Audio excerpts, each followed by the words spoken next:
ChatGPT has been people's favorite chatbot for quite some time now, but will it be able to maintain its position even after getting ads? Welcome to GadInsider, your hub for the latest tech news. ChatGPT has been a lifesaver for many around the world, from questions about day-to-day tasks, help in the homework, or just needing someone to talk to. You name it, ChatGPT will do it. That's why it's the world's most popular AI chatbot with over 700 million weekly users. But now, ahead of OpenAI, Nick Turley was asked during an interview if the company is considering to ever add ads in this amazing service. He said, "Look, since you're really trying to get me to comment on ads, I've become humble enough not to make crazy, extreme long-term statements on a question like that, because maybe there's a certain market where people are not willing to pay us.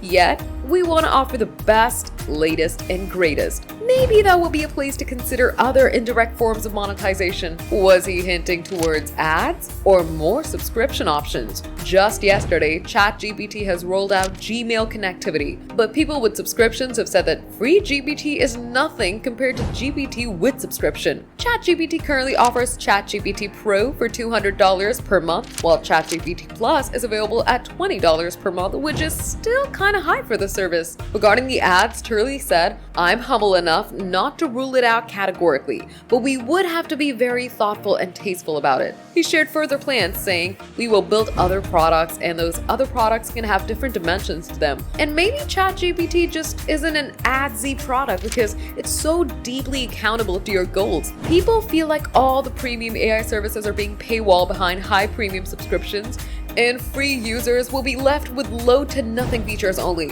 After seeing the subscription charges, people are becoming pro ads, saying they won't mind seeing an ad once in a while if they're given the Plus subscription benefits for free. What's your say in this? Would you pay to use ChatGPT, or would you prefer to watch an ad? Drop your thoughts in the comments. We read every single one. If you love this news, smash that like button, subscribe to GadInsider, and hit the bell icon for more tech updates.